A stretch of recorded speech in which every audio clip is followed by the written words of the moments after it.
Level strategies. Okay, तो fourth chapter जो हो गया वो आपका कॉर्पोरेट लेवल स्ट्रैटेजीज का हो गया। Now we would be starting with business level strategies. ठीक है, कि क्या होती है बिजनेस लेवल स्ट्रैटेजीज। ठीक है, बिजनेस लेवल स्ट्रैटेजीज के अंदर किन किन चीजों को हम लोग को ध्यान रखना होता है वो हम लोग अब बात करते हैं। तो आपको ये मालूम था कि तीन स्ट्रैटेजीज अपन फोर्थ फिफ्थ सिक्स चैप्टर में पढ़ने वाले हैं। फोर्थ चैप्टर प्योरली और प्योरली किसकी बात करता है? कॉर्पोरेट लेवल की स्ट्रैटेजीज की। फिफ्थ चैप्टर किसकी बात करता है? फिफ्थ चैप्टर बात करता है आपके डिविजनल या बिजनेस लेवल की स्ट्रैटेजी की जो अपन पढ़ रहे हैं। और सिक्स्थ चैप्टर बात करेगा किसकी? फंक्शनल लेवल स्ट्रैटेजीज की। ठीक है, तो now coming on to the second strategy, that is business level strategy. First में अपन ने कॉर्पोरेट में चार स्ट्रैटेजीज पढ़ ली। स्टेबिलिटी पढ़ लिया था, एक्सपेंशन पढ़ लिया था, रिट्रेंचमेंट पढ़ लिया था और कॉम्बिनेशन पढ़ लिया था। अब हम लोग बिजनेस लेवल स्ट्रैटेजीज वाले टॉपिक की शुरुआत करते हैं। इस टॉपिक में हम लोग अभी कौन से लेवल पे हैं? सेकंड लेवल पे। मतलब हम बिजनेस की बात कर रहे हैं। बिजनेस मतलब कौन सा? डेयरी मिल्क का एक मैनेजर हो सकता है ना? दूसरा मैनेजर किसका हो सकता है? 5 स्टार का। तीसरा बोनवीटा का। चौथा ओरियो का। हमारा कॉमन एग्जाम्पल ही चल रहा है ना? तो हर पर्टिकुलर मैनेजर को अपने अपने एरिया की स्ट्रैटेजी बनानी है। ठीक है, इनके लिए सबसे पहला एक कॉन्सेप्ट है। ठीक है, एक पहले एक इस पर्टिकुलर टॉपिक के अंदर एक चीज और आ रही है, वो है पोर्टर का 5 फोर्स मॉडल। और उसके बाद जो मेन इसके तीन स्ट्रैटेजीज होती है कि कॉस्ट लीडरशिप, वर्ड याद हो तो अपन ने पिछले चैप्टर में पढ़ा था। कॉस्ट लीडर बनना है, डिफरेंशिएशन पे आना है, फोकस पे आना है। ठीक है, ये वर्ड्स के बारे में अपन डिस्कस करेंगे। लेकिन उससे पहले याद करो, चैप्टर नंबर 2 के अंदर मैंने आपको एक कॉन्सेप्ट बताया था कि इंडस्ट्री और कॉम्पिटिटर को अगर एनालाइज करना है आपको, तो उसके लिए 7 पॉइंट थे, जिसमें वो की success factor, strategic group mapping, याद आया, dominant economic features of industry, वो सब थे।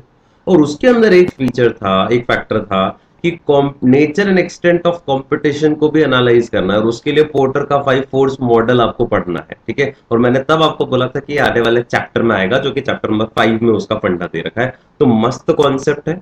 माइकल पोर्टर ने 5 फोर्स एक क्या दे रखी है? मॉडल। ठीक है, कि अगर आप ये 5 चीजों को ढंग से समझ लो, है ना, तो आपका कॉम्पिटिटर का एनालिसिस करना आपके लिए बहुत इजी हो जाएगा। ठीक है, अब वो 5 फोर्स मॉडल्स कौन सी हैं, वो 5 फोर्सेस कौन सी हैं, वो अभी अपने को समझनी है। ठीक है, सबसे पहली फोर्स कौन सी है जो 5 फोर्स के अंदर अपने को दे रखी है? ठीक है, वो हम लोग एक एक करके डिस्कस करेंगे। ओके, तो पहले तो मीनिंग देख लो इसका कि 5 फोर्स मॉडल का मतलब होता क्या है, पोर्टर ने 5 फोर्स मॉडल में बोला क्या है। ठीक है, सबसे पहली लाइन ये कहती है, ये एक बहुत ही पावरफुल, मतलब मजबूत और वाइडली यूज, मतलब बहुत जगह यूज होता है, एक टूल है। ठीक है, ये मॉडल एक टूल है, एक तरीका है क्या करने के लिए? सिस्टमैटिकली डायग्नोस करने के लिए। डायग्नोस मतलब ढूंढना। डॉक्टर डिजीज को डायग्नोस करता है, तो डायग्नोस करने का मतलब है ढूंढना। तो ये है मॉडल काय के लिए? सिस्टमैटिकली डायग्नोस करने के लिए, ढूंढने के लिए। क्या ढूंढने के लिए? कि कितना प्रेशर आ रहा है कॉम्पिटिटर की वजह से, प्लस जो भी प्रेशर आ रहा है वो हमारे लिए स्ट्रॉन्ग, मतलब स्ट्रेंथ बन रहा है, और हमारे लिए कितना इंपॉर्टेंट है वो प्रेशर। जैसे फॉर एग्जांपल प्रेशर किसका आ रहा है? कस्टमर्स का। कस्टमर प्रेशराइज कर रहे हैं हम लोग को कि हम अच्छी क्वालिटी दें। ठीक है, तो वो प्रेशर कितना आ रहा है, वो कितना इंपॉर्टेंट है। प्रेशर कौन कर रहा है हमें? हमारा जो दूसरा सब्सटीट्यूट प्रोडक्ट है, जो दूसरा कॉम्पिटिटर है, वो प्रेशराइज कर रहा है। तो वो कितना स्ट्रांग है कॉम्पिटिटर, और वो कितना इंपॉर्टेंट है हमारे लिए। इन 5 जो अपन अभी 5 फोर्सेस पढ़ेंगे, इन 5 फोर्सेस को क्या करना है अपने को? असेस करना है, डायग्नोस करना है कि इनका प्रेशर, कॉम्पिटिटिव प्रेशर कितना आ रहा है हमारे ऊपर। ठीक है, कितनी इंपॉर्टेंट है हर एक फोर्स। ठीक है, और उसके अकॉर्डिंगली फिर हम लोग क्या करेंगे? उसके अकॉर्डिंगली हम लोग स्ट्रैटेजी बनाएंगे। तो सिंपल सी बात अगर करें अपन, ठीक है, पहले 3 बुलेट समझ लो तो आपको ये पॉइंट पूरा समझ में आ जाएगा कि पोर्टर ने जो मॉडल दी है वो क्या कहता है कि ये एक ऐसी मॉडल है जो कि डायग्नोस करने में मदद करेगी आपको, क्या, कितना प्रेशर आ रहा है आपके ऊपर। ठीक है, हर एक फोर्स जो आपको अभी 5 फोर्सेस में पढ़ाऊंगा, उसमें हर एक फोर्स की क्या स्ट्रेंथ है, क्या इंपॉर्टेंस है, वो आपको इस 5 फोर्स मॉडल में देखनी है। अब वो 5 फोर्सेस कौन सी हैं? एक आपका वही दुश्मन सेलर, एक आपको खतरा है कि कोई नया दुश्मन मार्केट में आ जाए, उसका प्रेशर। ठीक है, एक आपका जो प्रोडक्ट सब्सटीट्यूट प्रोडक्ट है, मतलब आप पार्ले जी हो, ठीक है, तो बाबा रामदेव का, वही पतंजलि का कोई आ गया है ना प्रोडक्ट, तो वो सब्सटीट्यूट हो सकता है। सप्लायर कितना बार्गेन कर रहा है और बायर कितना बार्गेन कर रहा है। ठीक है, मतलब सप्लायर हम पे प्रेशर डाल रहा है, बायर हम पे प्रेशर डाल रहा है। ये 5 फोर्सेस अपने को देखने, एक एक करके वैसे भी डिटेल में अपन इसको देखेंगे। करना क्या है इस मॉडल में, कुछ भी नहीं करना है, ये 3 स्टेप्स फॉलो करनी है। तो 3 स्टेप्स देख लो। सबसे पहले तो आइडेंटिफाई करो कितना स्पेसिफिक प्रेशर आपके ऊपर आ रहा है, किससे, इन पांचों में से जिस भी फोर्स को आप देख रहे हो। पांचों को देखना है एक एक करके, तो एक एक करके देख लो, आइडेंटिफाई कर लो कितना प्रेशर आ रहा है हर एक फोर्स का।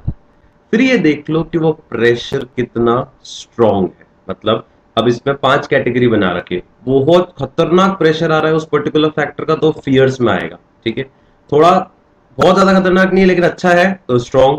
फिर उसके बाद मॉडरेट, उसके बाद नॉर्मल, और उसके बाद वीक। वो देख लो ना प्रेशर कितना है, वो असेस करना है आपको। और फिर जो ये पांचों फोर्सेस है ना जो आपने देखी, इसका कलेक्टिव फिर आपको देखना है पांचों मिला के, कि क्या whether the collective strength of these 5 forces, मतलब ये जो पांचों फोर्सेस जो है, ये पांचों का मिला के देख लो, क्या ये हमारे लिए सूटेबल है, कंड्यूसिव मतलब सूटेबल, उचित है कि नहीं है प्रॉफिट अर्न करने के लिए। आपको लगता है यार ये पांचों फोर्सेस बहुत खतरनाक है, यहां पर हमारी ऑर्गेनाइजेशन को नुकसान ही होगा, ठीक है, तो आप फिर नहीं जाओगे उस पर्टिकुलर मार्केट में, उस मार्केट से हटने लग जाओगे, ठीक है। तो 3 स्टेप्स आपको फॉलो करनी है जब भी आपको क्या करना है, इन 5 फोर्सेस को जब आप देख रहे हो तो आपको तीनों स्टेप्स फॉलो करनी है। पहली स्टेप, आइडेंटिफाई करना है कि किस फोर्स का कितना प्रेशर आ रहा है आपके ऊपर, ठीक है। दूसरा, वो प्रेशर कितना स्ट्रांग है ये इवैल्यूएट करना है, ठीक है। और फिर उन पांचों फोर्सेस के कलेक्टिव स्ट्रेंथ को देख के, मतलब एक साथ देख के, फिर डिसाइड कर लो कि क्या ये माहौल कंड्यूसिव है, कंड्यूसिव मतलब उचित है, हमारे लिए लायक है, सूटेबल है कि नहीं है प्रॉफिट्स कमाने के लिए। ये आपको पोर्टर ने सिखाया है उसकी 5 फोर्स मॉडल। अब समझ में आया?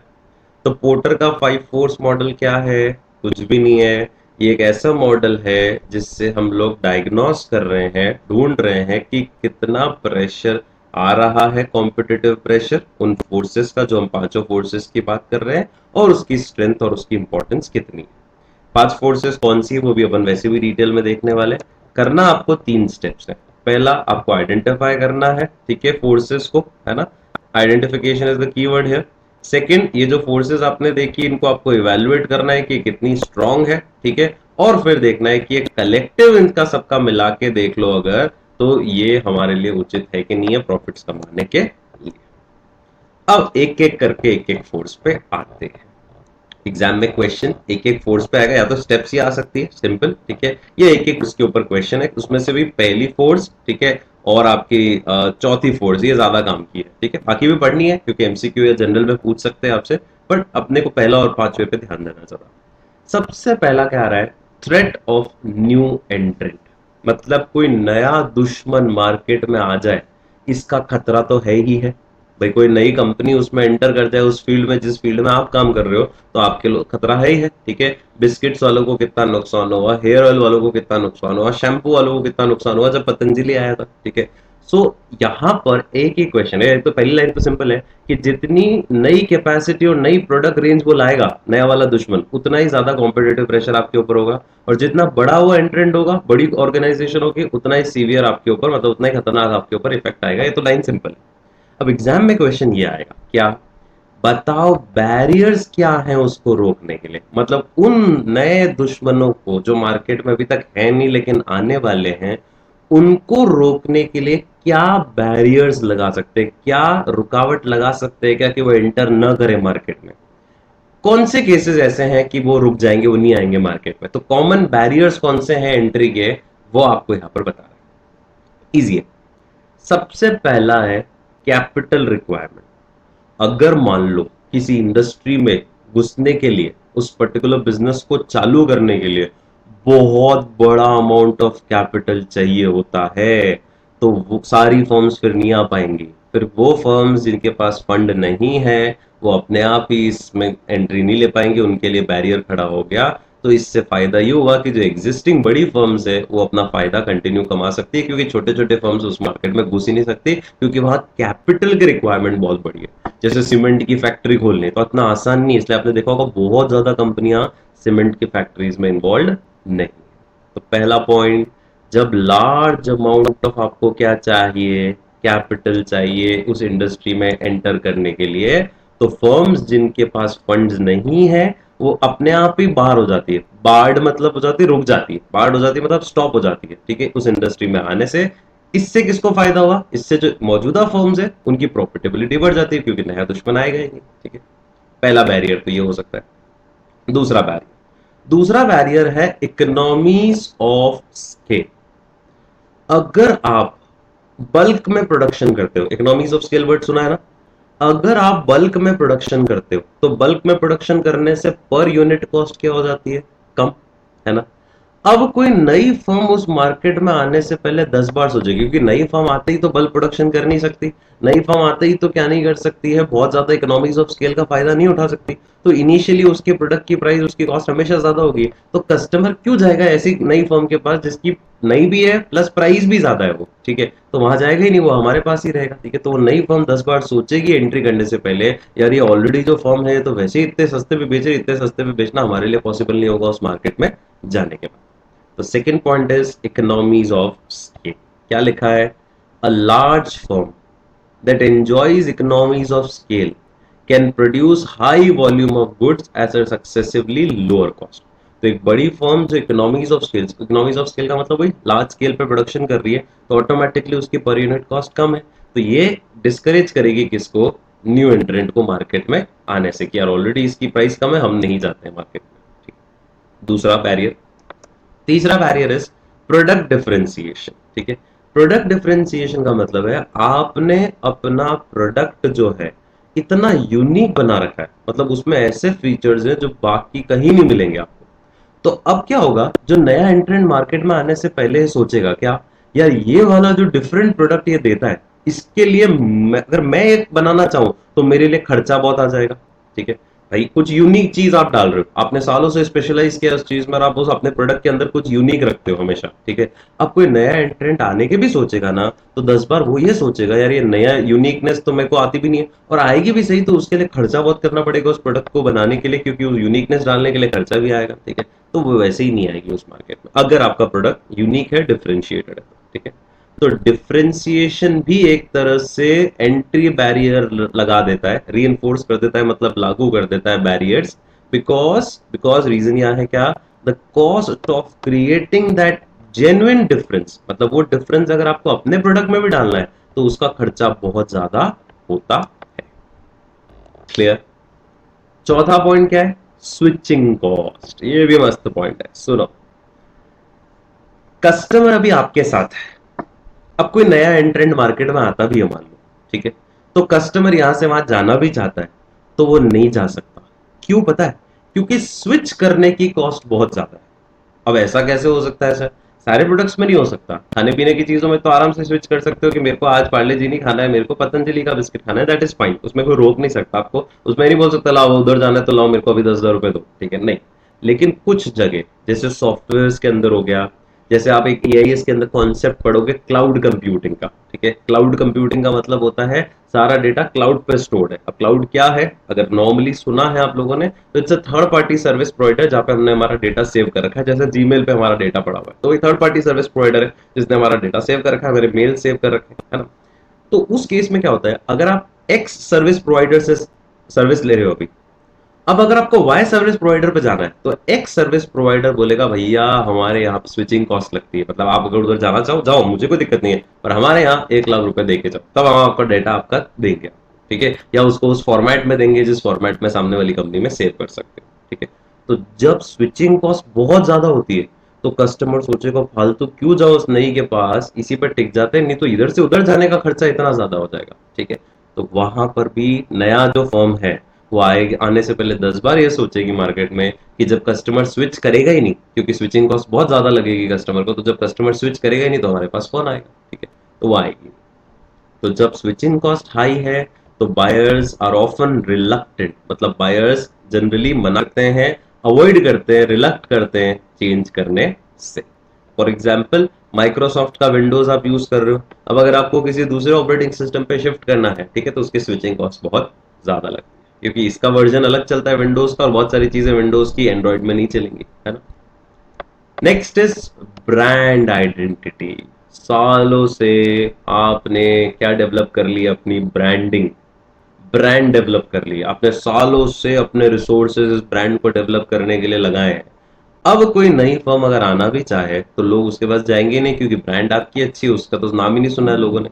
तो जो नई फर्म है वो आने से पहले ये सोचेगी यार इतनी बड़ी ब्रांड ऑलरेडी मार्केट में, कौन हमारे पास आएगा, और वो हो सकता है ना है मार्केट में, तो ये भी एक बैरियर। तो क्या लिखा है, न्यू एंट्रेंट जो है, नया आने की सोच रहा है जो, वो उसको हमेशा क्या महसूस होगी, सिग्निफिकेंट डिफिकल्टी महसूस होगी क्या करने में, अपनी ब्रांड को बिल्ड करने में। क्योंकि ब्रांड बिल्ड करना समय के साथ होता है, उसके लिए अच्छे खासे क्या आपको कमिट करने पड़ते हैं, substantial resources over a long period, मतलब लंबे समय से आपने रिसोर्सेज उसमें लगा रखे हैं तो ब्रांड बिल्ड होती है, बाकी ब्रांड बिल्ड करना इतना आसान नहीं। तो ये लफड़ा भी है, ठीक है। अगला, एक्सेस टू डिस्ट्रीब्यूशन चैनल। जो ऑलरेडी फर्म मौजूद है उसका डिस्ट्रीब्यूशन चैनल बहुत बड़ा है, वो जल्दी से प्रोडक्ट पहुंचा देती है, पेमेंट ऑप्शन बहुत सारे देती है, कैश ऑन डिलीवरी भी है। अब जो नई फर्म आएगी बेचारी वो इतनी नहीं कर पा रही, उसके पास इतना डिस्ट्रीब्यूशन नेटवर्क भी नहीं है, ठीक है। तो एक पॉइंट ये भी हो गया कि जो नया फर्म है जब उसके पास डिस्ट्रीब्यूशन नेटवर्क ही नहीं रहेगा, ठीक है, तो फिर वो आने से पहले सोचेगी यार ऑलरेडी ये फर्म इतना अच्छे से डिस्ट्रीब्यूट करेगी, लोग मेरे पास क्यों शिफ्ट होंगे, तो वो आएगी नहीं। So next is the unavailability of distribution channel for the new entrant can pose another significant entry barrier. And the last point is possibility of aggressive retaliation. Retaliate करने का मतलब है आपको बहुत प्रताड़ित करेगा वो। कौन? जो ऑलरेडी बड़ी फर्म है, वो ऑब्वियसली नहीं आने देगी ना, क्यों आने देगी वो किसी और को, ठीक है, क्योंकि उसका फिर कंपटीशन बढ़ेगा। तो हो सकता है, और ये डर है उस छोटे वाले को जो नई फर्म आने की सोच रही है, कि हम मार्केट में घुस भी गए ना अगर, तो हमें बहुत प्रताड़ित किया जाएगा, किसके द्वारा, बड़ी फर्म्स द्वारा। तो इसीलिए वो आने से पहले ही भाग गए कि नहीं, जाते ही नहीं इस मार्केट में, ठीक है। तो क्या लिखा है, समटाइम्स सिर्फ इस डर से, मियर थ्रेट, कि हमारे ऊपर अग्रेसिव तरीके से, जोश से कोई आके और अटैक करेगा, ठीक है, कौन करेगा, जो ऑलरेडी मार्केट में है, ठीक है। So sometimes the mere threat of aggressive retaliation by incumbent can deter entry by other firms, incumbent मतलब जो ऑलरेडी मौजूद है, ठीक है, can deter the entry by other firms into the existing industry. तो डेटर का मतलब वही, रुक जाएंगे वो लोग, वो नहीं आएंगे, क्योंकि उनको डर है कि तो ऑलरेडी मौजूद है, इनकम्बेंट मतलब जो ऑलरेडी मौजूद कंपनी है, वो उनके ऊपर क्या करेगी, उनको प्रताड़ित करेगी, उनको अग्रेसिवली भगाने की कोशिश करेगी, और उल्टा इसमें जाके और नुकसान झेलना पड़ जाएगा हम लोग, ठीक है, फाइन। होता है ना, ऐसे नहीं बोलते यार, कहीं कोई बड़ा नेता कहीं से खड़ा हो रहा है तो आप छोटे छोटे लोग वहां पे मत खड़े हो, नहीं तो वो आपको वैसे ही परेशान कर देगा इतना, ठीक है। तो लॉजिक बहुत सिंपल है। पहला पॉइंट क्या था, थ्रेट ऑफ न्यू एंट्रेंट, मतलब अपन 5 फोर्सेस पढ़ रहे हैं किसकी, पोर्टर की 5 फोर्स मॉडल के, जिसमें फर्स्ट फोर्स हमने अभी देखी थ्रेट ऑफ न्यू एंट्रेंट, और उसमें भी एक ही बहुत प्यारा क्वेश्चन है ये वाला, कौन सा वाला, कॉमन बैरियर्स क्या होंगे इंडस्ट्री के अंदर, वो अभी अपने को यहां पर देखना है। क्लियर, जो हमने अभी देख लिया, समझ में आ गया आप लोग को, ठीक है। और है भी बहुत सिंपल है, देखो, कैपिटल रिक्वायर, और याद करने का तरीका भी देखो, एक्स ए बी सी, ठीक है, फाइन, 3 तो ये हो गए, ओके। फिर ई है और फिर एस पी एस है, या पीपीएस ले लो, जैसा भी लेना है, बहुत सिंपल है, ऐसे याद रख लो आप, तो आपके लिए भी इजी हो जाएगा, कंफर्टेबल हो जाएगा समझना चीजों को, ठीक है। देखो ए बी सी तो हो गए, access to distribution channel, brand identity वाला पॉइंट हो गया, और कैपिटल रिक्वायरमेंट हो गया, ठीक है। फिर आपके पास ले लो ई पी एस एस, ठीक है, sorry, E P S P, EPSP, EPSP मतलब इकोनॉमीज ऑफ स्केल हो गया, ठीक है। पॉसिबिलिटी ऑफ ये अग्रेसिव रिटेलिएशन, आप चाहते थे ना तो ये भी कर सकते थे, डी भी कर सकते थे, तो आपको प्रोडक्ट डिफरेंशिएशन की जगह सिर्फ कीवर्ड हो जाता, कौन सा, डिफरेंशिएशन, फिर ई भी हो जाता आपका, ठीक है। तो आपको खाली क्या याद रखना पड़ता, पीएस या एसपी याद रखना पड़ता, जो कि कौन सा है, एक तो स्विचिंग कॉस्ट वाला, और एक लास्ट में पॉसिबिलिटी ऑफ अग्रेसिव रिटेलिएशन, ठीक है। इसमें आर भी ले सकते हो, रिटेलिएशन वाला वर्ड, ओके। तो ए बी सी डी इस तरह से सेट कर लो आप लोग, ठीक है। सी पे ही हो गया, ई पे ही हो गया, डी पे डिफरेंशिएशन आ गया, बी पे ब्रांड आइडेंटिटी आ गई, ठीक है, ओके। और ए पे आपका एक्सेस टू डिस्ट्रीब्यूशन चैनल, और पीएस में आप ले सकते हो कौन सा, पीएस में आप ले सकते हो एक तो आपका पॉसिबिलिटी ऑफ अग्रेसिव रिटेलिएशन, और एक स्विचिंग कॉस्ट। क्लियर, ठीक है। तो इस तरह से भी याद कर सकते हो, फटाफट से याद भी हो जाएगा, और एग्जाम में पूछेगा, ये क्वेश्चन पूछ सकता है, नए क्वेश्चन है, ठीक है, कि क्या बैरियर्स हैं, ठीक है। तो ए पे क्या था, ये डिस्ट्रीब्यूशन चैनल पे एक्सेस अगर अच्छा नहीं मिलेगा नए वाले को तो वो नहीं आएगा। बी पे था ब्रांड आइडेंटिटी बिल्ड करने में बहुत समय लगता है, क्योंकि अच्छे खासे रिसोर्सेज लगाने पड़ते हैं और लंबे समय तक लगाने पड़ते हैं, ठीक है, वो नए वाले के लिए मुश्किल है। सी पे क्या था, सी पे था आपका कैपिटल रिक्वायरमेंट कि बहुत ज्यादा फंडिंग अगर चाहिए तो दिक्कत है। डी पे डिफरेंशिएशन में भी बहुत खर्चा हो जाता है अगर आपको यूनिक डिफरेंशिएशन क्रिएट करना है तो, ठीक है। ई पे इकोनॉमीज ऑफ स्केल, ऑलरेडी अगर कोई फर्म चल रही है बड़ी, ठीक है, और कम कॉस्ट पे दे रही है तो नई फर्म आने से डरेगी, है ना। पी पे पॉसिबिलिटी है कि वो अग्रेसिवली मेरे ऊपर क्या करेंगे, रिटेलिएट करेंगे। और एस पे आपका क्या हो गया, स्विचिंग कॉस्ट अगर हाई है तो भी लोग नहीं एंटर करेंगे इस पर्टिकुलर मार्केट के अंदर। क्लियर? तो this was the first. Now coming on to the second point. Second point is bargaining power of customers. मतलब हमें ये देखना है कि इस मार्केट के अंदर कस्टमर्स कितना बार्गेन करते हैं, और उसके लिए आपको पॉइंट बता रहा हूं मैं। अच्छा, बार्गेनिंग पावर ऑफ कस्टमर का मतलब कस्टमर कितना बार्गेन करते हैं। कस्टमर की बार्गेनिंग से मेरे को क्या फर्क पड़ेगा, मेरी कंपनी को, मेरी कंपनी को यह फर्क पड़ेगा कि मेरे ऊपर प्रेशर आएगा। कस्टमर बार्गेन कर रहे हैं मतलब कस्टमर मेरे ऊपर प्रेशर डाल रहे हैं, ठीक है। क्या प्रेशर डाल रहे हैं कस्टमर मेरे ऊपर, कि भैया या तो लो प्राइजेस करो, क्योंकि कस्टमर का प्रेशर है, मतलब लो प्राइजेस के लिए होगा, या बेटर सर्विसेज के लिए होगा, ठीक है, और उसके लिए मुझे खर्चा करना पड़ेगा। तो लो प्राइस होगी तो मेरी मार्जिन कम हो जाएगी, प्रॉफिट मार्जिन। बेटर सर्विस के लिए भी मुझे खर्चा एक्स्ट्रा करना पड़ेगा, ठीक है। तो वहां मेरे ऊपर प्रेशर आता है। तो आपको ये देखना है कि आप जिस पर्टिकुलर इंडस्ट्री में जाना चाह रहे हो या जिस पर्टिकुलर इंडस्ट्री में हो वहां बायर्स की बार्गेनिंग कितनी है। अच्छा, बायर की बार्गेनिंग कब ज्यादा अच्छी होगी, तो ये लिखा हुआ है दिस लेवरेज। लेवरेज मतलब बायर की जो बार्गेनिंग पावर होगी यहां पर, ठीक है, वो कब दिखेगी, जब जब या तो बायर्स बहुत क्या है, समझदार है। when the buyers have full knowledge of the source of the product and their substitute।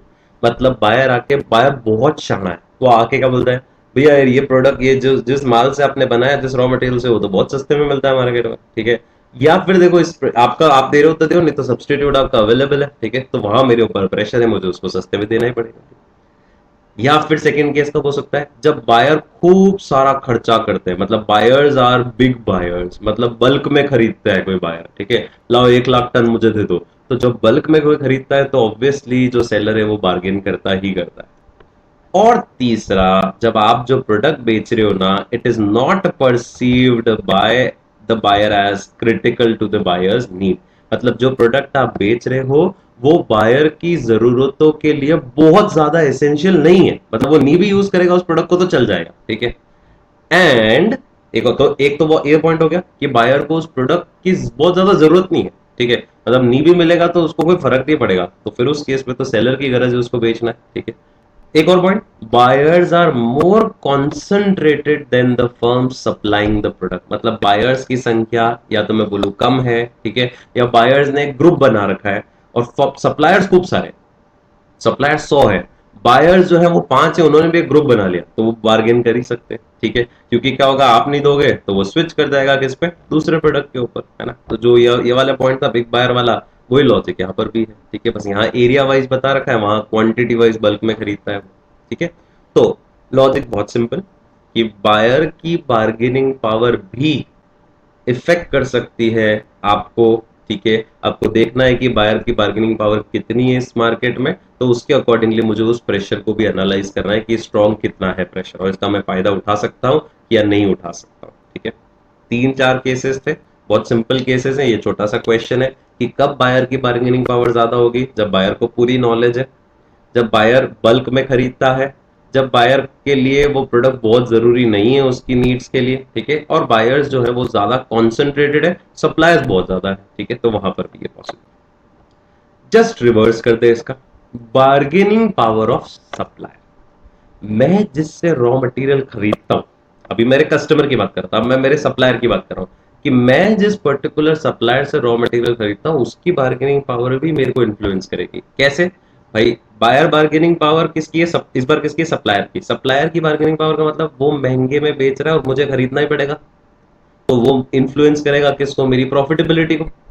वो महंगे में देगा, उसकी बार्गेनिंग पावर का मतलब क्या हुआ, सप्लायर रॉ मटेरियल कह रहा है इतनी प्राइस पे लेना है तो ले, नहीं तो मत लो, ठीक है। तो मेरे को अगर लेना पड़ रहा है, मतलब बार्गेन वो कर पा रहा है, ठीक है, मैं नहीं कर पा रहा हूँ उस केस में, है ना, तो मेरे प्रॉफिट्स कम हो जाएंगे, क्योंकि रॉ मटेरियल महंगे में खरीदूंगा, मार्जिन में बहुत ज्यादा नहीं चार्ज कर सकता कस्टमर से, तो कस्टमर खरीदेगा नहीं प्रोडक्ट, ठीक है। तो सप्लायर की बार्गेनिंग पावर कब ज्यादा होगी, इसमें जस्ट उल्टा हो गया, जब आपके लिए वो प्रोडक्ट क्या है, क्रूशियल है, मतलब वो प्रोडक्ट के बिना आप नहीं बना सकते, वो रॉ मटेरियल के बिना आप प्रोडक्ट नहीं बना सकते, और कोई सब्सटीट्यूट साथ में अवेलेबल नहीं है, तो झक मार के आपको उसी पर्टिकुलर सप्लायर से ही खरीदना पड़ेगा, और वो जिस प्राइस पे देगा उस पे खरीदना ही पड़ेगा। ठीक है, जैसे सैनिटाइजर्स जो है अभी अवेलेबल नहीं हो रहे थे, तो जिसके पास थे उससे आपको लेने पड़े, भले वो हाई प्राइस पे दे रहा। दूसरा, जहां स्विचिंग कॉस्ट बहुत हाई है, मतलब एक सप्लायर से दूसरे सप्लायर पे शिफ्ट होना मेरे लिए बहुत महंगा है, तो इस केस में भी ज्यादा पावर में कौन है? सप्लायर। बोलेगा जाना है तो जा, तेरा ही खर्चा बढ़ेगा। ठीक है, तो उस केस में भी सप्लायर की बार्गेनिंग पावर ज्यादा है। और तीसरा, जब सप्लायर ज्यादा कॉन्सेंट्रेटेड है बायर से, मतलब सप्लायर तीन चार ही हैं और बायर्स खूब सारे हैं, तो गरज किसकी इस बार? बायर्स की। ठीक है, क्योंकि सप्लायर तो दो तीन ही अवेलेबल है, तो आपको इससे नहीं तो इससे खरीदना ही पड़ेगा। ठीक है, तो आपके पास ऑप्शन नहीं है, और सब महंगे में देंगे, बोलेंगे कहीं और है ही नहीं वो प्रोडक्ट, कहीं और मिलेगा भी नहीं। ठीक है, तो ये वाला पॉइंट भी इसमें। तो तीन केसेस हैं जब सप्लायर की बार्गेनिंग पावर बढ़ेगी, जब वो प्रोडक्ट क्रूशियल है हमारे लिए, बायर्स के लिए, और सब्सटीट्यूट अवेलेबल नहीं है, जब स्विचिंग कॉस्ट बहुत हाई है। ठीक है, और जब बायर्स जो है वो ज्यादा है और सेलर्स जो है, सप्लायर्स जो है वो कॉन्सेंट्रेटेड। ठीक है, तो दोनों सिंपल पॉइंट्स है ना। तीन प्रेशर हो गए। चौथा, अब ये वापस इंपॉर्टेंट है चौथा। ठीक है, राइवलरी अमंग करंट प्लेयर्स। ध्यान से सुनना, ध्यान से समझना क्या पॉइंट है। Rivalry among current players. अगर एग्जिस्टिंग जो दुश्मन है, करंट प्लेयर मतलब जो एग्जिस्टिंग मार्केट में है, दूसरे कॉम्पिटिटर, एक जो अपन ने फर्स्ट पढ़ा था वो तो था नए आने वाले हैं जो, उनको कैसे रोकना है। यहां पर है एग्जिस्टिंग जो दुश्मन है, और अगर दुश्मनी कट थ्रोट हुई, कट थ्रोट मतलब गला काट दुश्मनी, मतलब बहुत खतरनाक दुश्मनी है। ठीक है, तो इंडस्ट्री की प्रॉफिटेबिलिटी क्या हो सकती है? कम हो सकती है इसकी वजह से, क्योंकि जब कंपटीशन बहुत गला काट जैसा है, तो हर व्यक्ति बायर को, हर कंपनी बायर को अपनी तरफ खींचने की कोशिश करेगी, उसके लिए वो सस्ते से सस्ते में देने के लिए तैयार होगी प्रोडक्ट। तो जब सस्ते में सस्ते से सस्ते में देने के लिए तैयार होगी, तो इंडस्ट्री ओवरऑल का प्रॉफिट क्या हो जाएगा? कम। क्योंकि जैसे फॉर एग्जाम्पल आज कोई पर्टिकुलर आइटम मैं बेच रहा हूँ, ठीक है, जैसे केक बेच रहा हूँ, तो मैं बेच रहा हूँ मान लो 200 रुपए पर पाउंड में। अब मेरा दुश्मन कट थ्रोट कॉम्पिटिटर है, उसने 190 कर दिया, अब मैं वापस 180 कर दूंगा, वापस वो 170 कर देगा। तो इससे क्या हो रहा है? इससे प्राइस वॉर कर रहे हैं हम लोग, आपस में ही दुश्मन बन रहे हैं, और दुश्मन है ही, और प्राइस वॉर कर रहे हैं। इससे प्रॉफिटेबिलिटी किसकी कम हो गई? ओवरऑल केक इंडस्ट्री की प्रॉफिटेबिलिटी क्या हो जाएगी? कम हो जाएगी। ओवरऑल केक इंडस्ट्री की प्रॉफिटेबिलिटी जो है वो गिर जाएगी। ठीक है, तो पहला पॉइंट, इंडस्ट्री लीडर। कहानी है मस्त। अगर इस इंडस्ट्री में कोई बहुत बड़ा लीडर है, केक मार्केट का कोई बहुत बड़ा लीडर है, तो उसको कोशिश करनी चाहिए कि ये जो बाकी लोग हैं ना इंडस्ट्री में, वो प्राइस वॉर में ना जाए, डिस्करेज करना चाहिए उसको। वो लीडर क्या समझाएगा इंडस्ट्री वालों को, बाकी कंपनियों को? भैया अगर अपन आपस में ऐसे लड़ेंगे, ठीक है, तो फिर हमारी इंडस्ट्री की प्रॉफिटेबिलिटी कितनी कम हो जाएगी। तो अगर कोई स्ट्रांग लीडर है मार्केट में, कोई बड़ा केक वाला है कोई, ठीक है, तो वो प्राइस वॉर डिस्करेज करने के लिए बोलेगा, और क्या बोलेगा कि थोड़ा सा डिसिप्लिन लाओ। ठीक है, फाइन, डिसिप्लिन इनिशिएट कराने की कोशिश करेगा। इनिशिएट मतलब पहल लेगा, यार थोड़ा डिसिप्लिन लाओ, सब एक ही प्राइस पे बेचो, कस्टमर आ जाएगा किसी न किसी के पास भी, पर हमारी ओवरऑल मार्केट तो नहीं गिरेगी ना। ठीक है, दूसरा पॉइंट, एक तो ये हो गया, ठीक है, कि राइवलरी जो है कट थ्रोट होकर इंडस्ट्री प्रॉफिटेबिलिटी कम हो जाएगी। इसमें पहला तो कहानी उन्होंने बता दी, लीडर को कोशिश करनी चाहिए प्राइस वॉर कम करे। अच्छा, लीडर कोशिश कर तो सकता है, लेकिन आप सोचो जब नंबर ऑफ कॉम्पिटिटर्स 4-5 है तो फिर भी वो लोग सुन लेंगे, लेकिन जब नंबर ऑफ कॉम्पिटिटर 4000 है, तो वो क्या बोलेंगे नीचे वाले लोग, बाकी जो इंडस्ट्री के अंदर, बोले ज्यादा तू तेरे हिसाब से देख, है ना। तो जब अगला पॉइंट, नंबर ऑफ कॉम्पिटिटर, जब इंडस्ट्री लीडर है भी सही, फिर भी लीडर जो है प्राइस डिसिप्लिन नहीं ला पाएगा, वो प्राइसिंग डिसिप्लिन लाने की कोशिश जो करे वो डिमिनिश हो जाएगी, गिर जाएगी, जब नंबर ऑफ राइवल्स जो है ना इंडस्ट्री में बहुत ज्यादा होंगे। क्योंकि आप अपनी बात कम्युनिकेट करो, आप अपनी मतलब एक्सपेक्टेशंस उन तक पहुंचाओ कि यार मैं ये चाहता हूं तुम लोग करो, वो बहुत मुश्किल है, क्योंकि वो लोग नहीं सुनेंगे आपकी, क्योंकि नंबर ऑफ राइवल्स इतने ज्यादा है कि वो अपने हिसाब से ही करेंगे। ठीक है, जैसे नहीं होता यूनियन बना रखी सब्जी वाली एसोसिएशन, ठीक है, अब 10 12 15 20 40 50 सब्जी वाले, तो फिर भी वो फिक्स प्राइस करेंगे कि भिंडी की प्राइस इतनी चार्ज करेंगे हम लोग सब। लेकिन जब 500 है तो फिर हो सकता है कि कुछ लोग बोले नहीं हम तो हमारे हिसाब से बेचेंगे, तुमको जो करना है वो कर लेना। तो इंडस्ट्री लीडर की बात सब तक पहुंचाना उस केस में पॉसिबल नहीं है, ठीक है। ये एक्सपेक्टेशन पहुंचाना, ठीक है, कि यार हम ये तुमसे ये एक्सपेक्ट कर रहे हैं, हम तुमसे ये चाह रहे हैं कि तुम प्राइस में डिसिप्लिन लाओ, मत कम करो, प्राइस वॉर मत करो, ये पॉसिबल नहीं होता है जब नंबर ऑफ कॉम्पिटिटर्स बढ़ जाते हैं। और फिर प्राइस वॉर करेंगे तो इंडस्ट्री की प्रॉफिटेबिलिटी गिरेगी। दूसरा पॉइंट। तीसरा, फिक्स्ड कॉस्ट। ध्यान से सुनिए, अगर आपकी या आपके दुश्मन जो है वो बहुत हाई फिक्स्ड कॉस्ट पे काम कर रहा है, ठीक है, या आप बहुत हाई फिक्स्ड कॉस्ट पे काम कर रहे हो, फिक्स्ड कॉस्ट आपकी बहुत ज्यादा है, तो फिक्स्ड कॉस्ट जब ज्यादा होगी तो आप हमेशा क्या करोगे, प्रोडक्शन ज्यादा ही करोगे। भाई आपकी फिक्स्ड कॉस्ट तो लग ही रही है, ठीक है, आपको किराया देना ही पड़ रहा है, तो आप अगर 10 यूनिट बनाओ तो भी उतना ही किराया लग रहा है, और 500 यूनिट बनाओ तो भी, और 5,000 भी बनाओ तो भी किराया तो उतना ही लग रहा है। तो आप क्या कोशिश करोगे कि यार फिक्स कॉस्ट तो लग ही रही है, हाई फिक्स कॉस्ट लग रही है, तो they will feel strong motivation to utilize their capacity, तो वो ज्यादा से ज्यादा प्रोडक्शन करेंगे। अब प्रोडक्शन कर दिया, अब पड़ा रखने से तो कोई मतलब नहीं है, तो फिर वो क्या सोचेगा, पड़ा है इससे बेटर तो 2 रुपए कम में बेच दो, बेचो यहां से, ठीक है, और नया प्रोडक्शन बनाएंगे अपन। And therefore they are inclined to cut the prices when they have the excess capacity. भाई जब कैपेसिटी से ज्यादा माल भर लिया तो उसको निकालना भी पड़ेगा, अब निकालने के लिए वो नॉर्मल प्राइस पे तो कहीं पे भी मिल रहा है, तो आपने थोड़ा सस्ता कर दिया ताकि आपका वो प्रोडक्ट निकल जाए, ठीक है। ये एक और दिक्कत है, इससे भी इंडस्ट्री की प्रॉफिटेबिलिटी कम, क्योंकि प्राइस इसमें भी कम कर दिया आपने। अगला, एग्जिट बैरियर। एग्जिट बैरियर का मतलब होता है मार्केट से निकलना इतना आसान नहीं है। बहुत सारी जगह ऐसा होता है कि आप, भैया आप मार्केट में आते आते गए हो, अब इतनी जल्दी आप एग्जिट नहीं कर सकते क्योंकि एग्जिट करने के खर्चे बहुत है, ठीक है। तो जहां पर एग्जिट पे बहुत ज्यादा बैरियर्स होते हैं, जैसे अपन, मैं आपको एक नॉर्मल एग्जांपल दूं, आपने पैसा लगा दिया अच्छा खासा, अब आप कल को वापस छोड़ के वापस पीछे आना चाहो तो आपको नुकसान कितना हो जाएगा, तो बैरियर है आपके लिए, भाई इतनी जल्दी नहीं आ सकते आप वापस।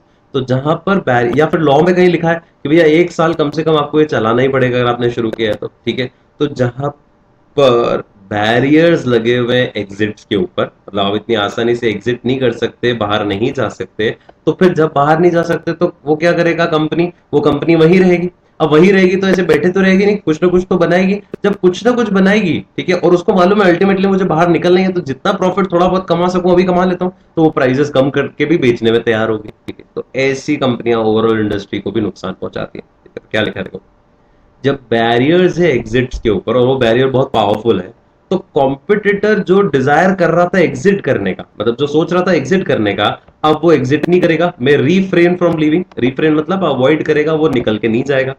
अब वो जब मौजूद रहेगा, उसकी प्रेजेंस वो इंडस्ट्री के ऊपर क्या डालेगी, प्रेशर डालेगी, ठीक है, इंडस्ट्री की प्रॉफिटेबिलिटी पे, क्योंकि वैसे ही वो थक वो हारा हुआ व्यक्ति है, जो कॉम्पिटिटर है वो वैसे भी जाना चाहता था पर क्यों नहीं जा पा रहा है, क्योंकि बैरियर्स लगे हुए।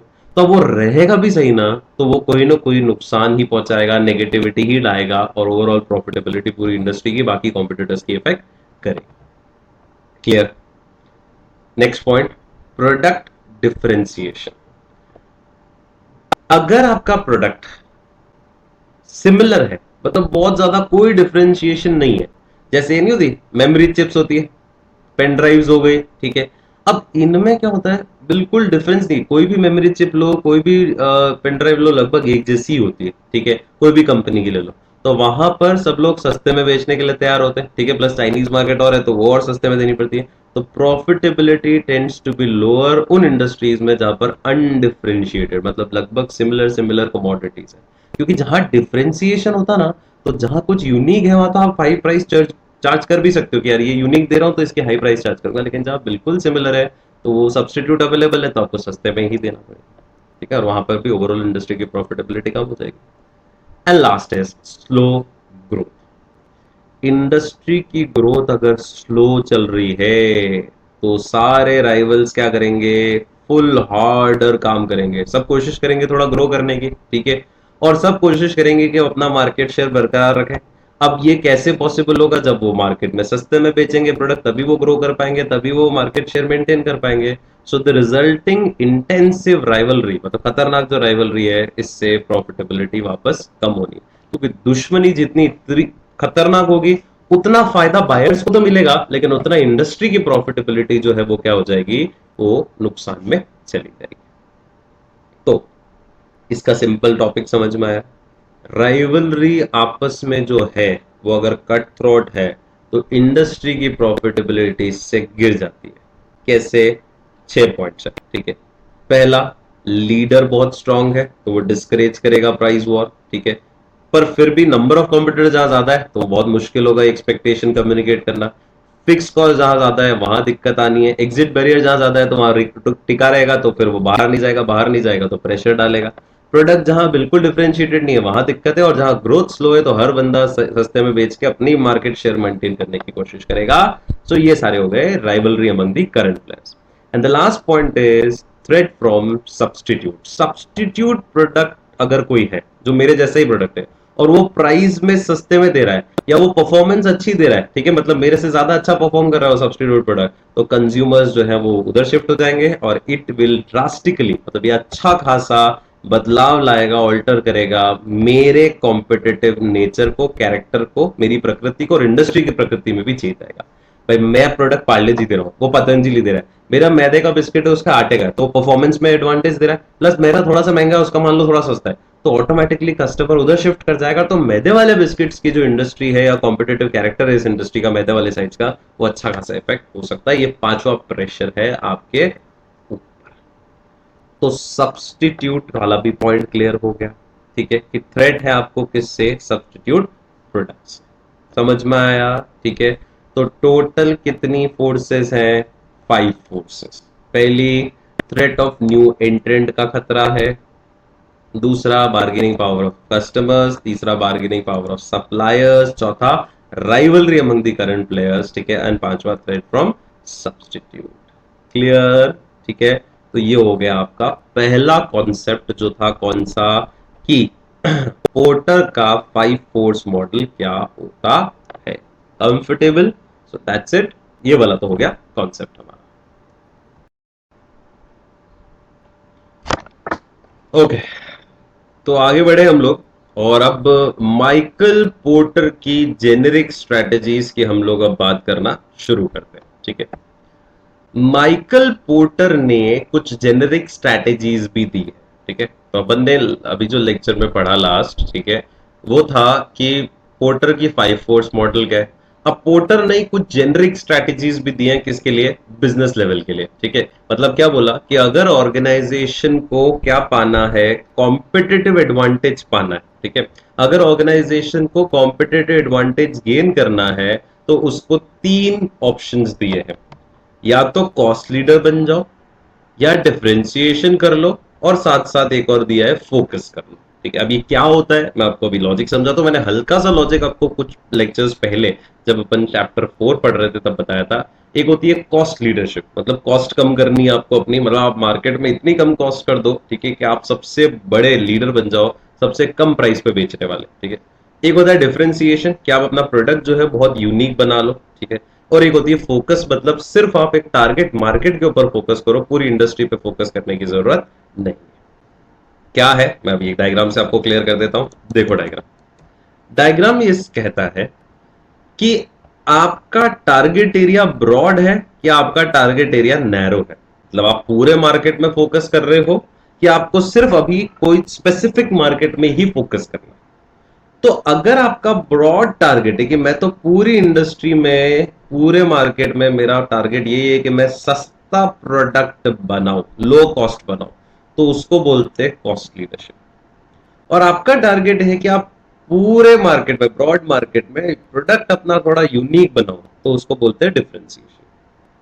अब यही दो चीजें अगर आपने नैरो मार्केट में करने की सोची यहां पर, ठीक है, तो नैरो मार्केट मतलब आप पूरी इंडस्ट्री में कॉस्ट लीडर नहीं बनना चाह रहे हो, आप पूरी इंडस्ट्री में यूनिक प्रोडक्ट नहीं देना चाह रहे हो, लेकिन आप एक स्पेसिफिक टारगेट मार्केट के लिए सस्ता दे रहे हो। एक स्पेसिफिक टारगेट मार्केट के लिए आप अपनी क्या कर रहे हो? डिफरेंशिएट कर रहे हो प्रोडक्ट को। बाकी मार्केट पे तो अलग चलता है, लेकिन एक पर्टिकुलर टारगेट मार्केट के अंदर अलग चलता है, तो उसको बोलते हैं फोकस। फोकस में कॉस्ट लीडर भी हो सकता है फोकस, और फोकस क्या हो सकती है? डिफरेंशिएशन भी हो सकती है। ये है आपको कॉम्पिटिटिव एडवांटेज कैसे मिलेगा? उसके 4 ऑप्शंस है आपके पास। एक एक करके मैं सबकी डिटेल्स आपको बताऊंगा, बट मोटा मोटा कॉन्सेप्ट समझ में आया ना? सुनो वापस। पूरी इंडस्ट्री में, पूरे मार्केट में मैं कॉस्ट कम करके ही देना चाहता हूं, सबसे सस्ता प्रोडक्ट, उसको बोलते हैं कॉस्ट लीडरशिप। पूरी इंडस्ट्री में मैं कुछ यूनिक प्रोडक्ट देना चाहता हूं, उसको बोलते हैं डिफरेंशिएशन। पूरी इंडस्ट्री में नहीं, मैं सिर्फ एक पर्टिकुलर टारगेट मार्केट में सस्ता देना चाहता हूं, उसको बोलते हैं फोकस। और अगेन पूरी इंडस्ट्री में नहीं, मैं सिर्फ एक पर्टिकुलर टारगेट मार्केट में क्या देना चाहता हूं, कुछ यूनिक प्रोडक्ट देना चाहता हूं, तो उसको बोलते हैं हम लोग क्या, उसको बोलते हैं हम लोग डिफरेंशिएशन। क्लियर है? ठीक है, लॉजिक समझ में आया? ओके, तो इन सारी स्ट्रैटेजीज का डिटेल अब हम लोग एक एक करके पढ़ लेते हैं। ठीक है, सबसे पहले क्या है? सबसे पहले आई कॉस्ट लीडरशिप। ठीक है, मेनली इसमें ये सब पढ़ने की जरूरत नहीं है आपको, यहाँ जो कंटेंट लिखा हुआ है इसकी जगह सीधे आ जाओ A1, A2 और A3 पे। 3 पॉइंट अपने को याद करने हैं मेनली। ठीक है, पहला A1, कॉस्ट लीडर अगर बनना है तो आपको ये सारे क्या लेने पड़ेंगे? एक्शन। तो अगर आपको कॉस्ट लीडर बनना है, कोशिश करनी है कॉस्ट लीडर बनने की, तो ये सारी तरीके। अब कॉस्ट लीडर बनने का मतलब क्या हुआ? प्राइस पर यूनिट कम करनी है, कॉस्टिंग कम करनी है। तो कैसे कर सकते हो? पहला, फोरकास्ट करो पहले से, क्योंकि अगर पहले से आपने डिमांड फोरकास्ट कर ली, ठीक है, forecast the demand of product और सर्विस प्रॉम्प्टली, प्रॉम्प्टली मतलब टाइमली, जल्दी से। आपने पहले से फोरकास्ट कर लिया ना कि क्या होने वाली है डिमांड, तो आज आप प्रोडक्शन उतना करके तैयार रखोगे, और जब प्रोडक्शन तैयार होगा, ठीक है, तो आपके लिए सेल करना टाइम पे बहुत इजी हो जाएगा। ठीक है, और जब जरूरत हुई तब वो प्रोडक्ट अगर मार्केट में अवेलेबल होगा तो लोग आपसे ही खरीदेंगे। ठीक है, प्लस आप इकोनॉमीज ऑफ स्केल का सबसे बड़ा फायदा उठा सकते हो, क्योंकि आप बल्क में प्रोडक्शन कर सकते हो पहले से डिमांड के अनुसार, तो वो इकोनॉमीज ऑफ स्केल से आपकी पर यूनिट कॉस्ट क्या हो जाएगी? कम। वही पॉइंट आगे भी समझा रखे हैं कि आप ऑप्टिमम यूटिलाइजेशन कर लो रिसोर्सेज का, तो आपको कॉस्ट का फायदा मिलेगा। आप इकोनॉमीज ऑफ स्केल का फायदा उठा लो तो ऑटोमेटिकली कॉस्ट कम हो जाएगी।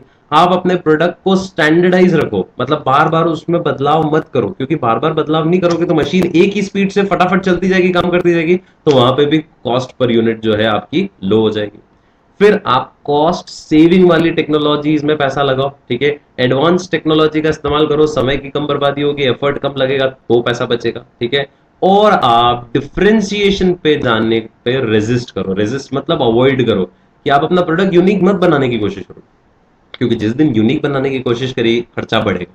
तो आप कॉस्ट लीडर बने रहो, प्रोडक्ट जो चल रहा है उसको चलने दो। ठीक है, unless and until it becomes essential. आपको लग रहा है कि नहीं, अब तो कस्टमर को कुछ नया ही चाहिए, इससे वो बोर हो चुके हैं, तो अब आप अपना खर्चा बढ़ाओ और कुछ यूनिक उसमें डालो, कुछ नया डालो। ठीक है, लेकिन तब तक, जब तक कुछ डिफरेंशिएशन की जरूरत नहीं है, कॉस्ट लीडरशिप बरकरार रखनी है, आपको कम कॉस्ट पे काम करना है, तो करते रहो, डिफरेंशिएशन पे जाने की जरूरत नहीं।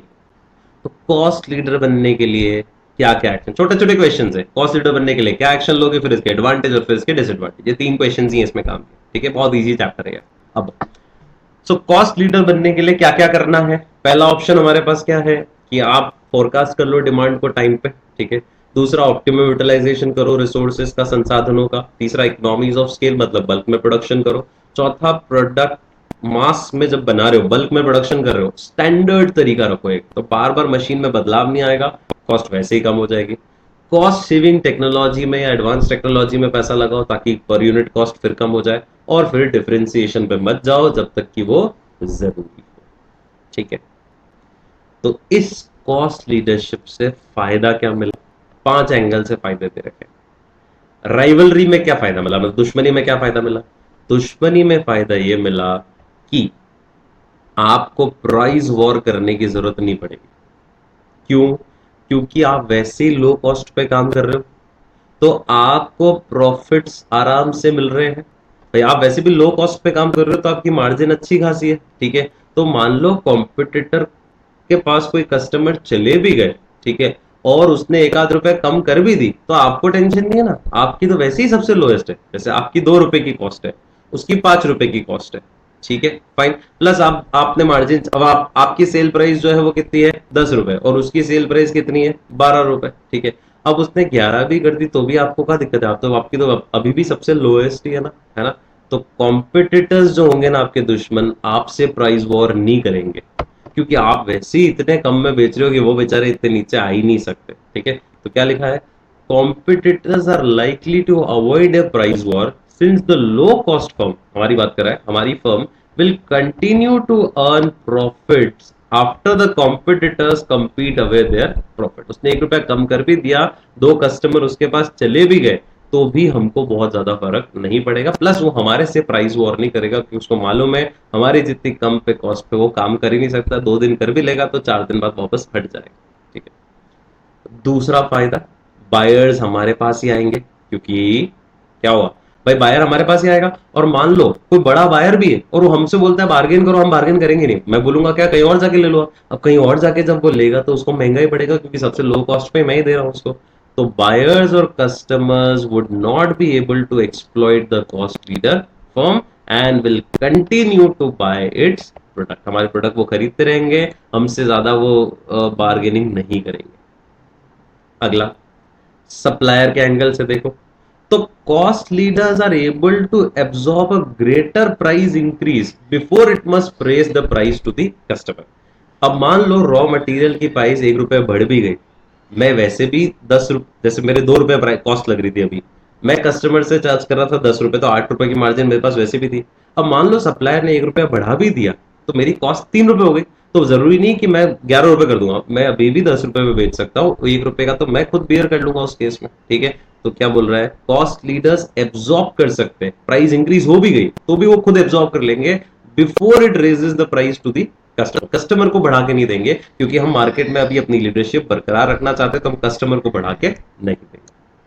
फोर्थ इज न्यू एंट्रेंट वाला पॉइंट आ गया। क्या न्यू एंट्रेंट वाला पॉइंट क्या है, कि कोई नया बंदा आने में सोचेगा, मार्केट में आने से पहले क्या सोचेगा कि भैया नहीं जाते, क्योंकि ऑलरेडी वो कॉस्ट लीडर काम कर रहा है।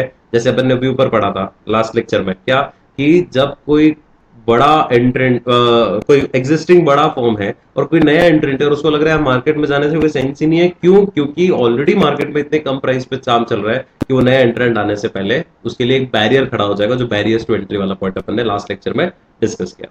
क्या लिखा है, low cost leaders will create barriers to market entry. ठीक है, क्यों, क्योंकि लो कॉस्ट लीडर अपनी एफिशिएंसी पे काम करता रहेगा, कम कॉस्ट पे काम करता रहेगा, तो नए वाले आने के लिए, नए वाले को आने में सोचना पड़ेगा। और लास्ट पॉइंट है, सब्सटीट्यूट के एंगल से फायदा क्या मिलेगा, मैं जो लो कॉस्ट लीडर हूं, मैं अभी भी लो कॉस्ट पे काम करूंगा, तो मैं हमेशा कस्टमर को अपनी तरफ अट्रैक्ट करके रखूंगा, और मेरा कस्टमर कभी भी किसके पास नहीं जाएगा, सब्सटीट्यूट के पास नहीं जाएगा, क्योंकि मेरी कॉस्ट हमेशा कम रहेगी। ठीक है। तो 5 फायदे हैं लो कॉस्ट पे रहने के, कॉस्ट लीडर बनने के। 5 एंगल से दे रखे हैं। राइवल्स मेरा मुझसे प्राइस वॉर नहीं करेगा, बायर आके मुझसे बार्गेन नहीं करेंगे, सप्लाई प्राइस बढ़ा भी देता है तो मैं उसको एब्जॉर्ब कर लूंगा, नए एंट्रेंट्स के लिए बैरियर खड़ा कर सकता हूं, ये लो कॉस्ट लीडरशिप। और सब्सटीट्यूट प्रोडक्ट के लिए भी दिक्कत है, क्योंकि कस्टमर मेरे यहां से वहां नहीं जाएगा, क्योंकि मैं लो कॉस्ट पे काम कर रहा हूं। क्लियर, ये तो थे एडवांटेज। अब आते हैं किस पे, डिसएडवांटेजेस पे। डिसएडवांटेज नंबर 1, कॉस्ट एडवांटेज रहेगा तो सही, लेकिन हो सकता है ज्यादा लंबे समय तक न रहे, may not remain for long, क्योंकि कॉम्पिटिटर भी फिर धीरे धीरे क्या फॉलो करने लग जाएंगे, ये कॉस्ट रिडक्शन की टेक्निक है, तो वो भी कोशिश करेंगे कि वो आपकी कॉस्ट के बराबर आने की कोशिश करे, तो लॉन्ग टर्म में ये कॉस्ट एडवांटेज हो सकता है आपका न रहे।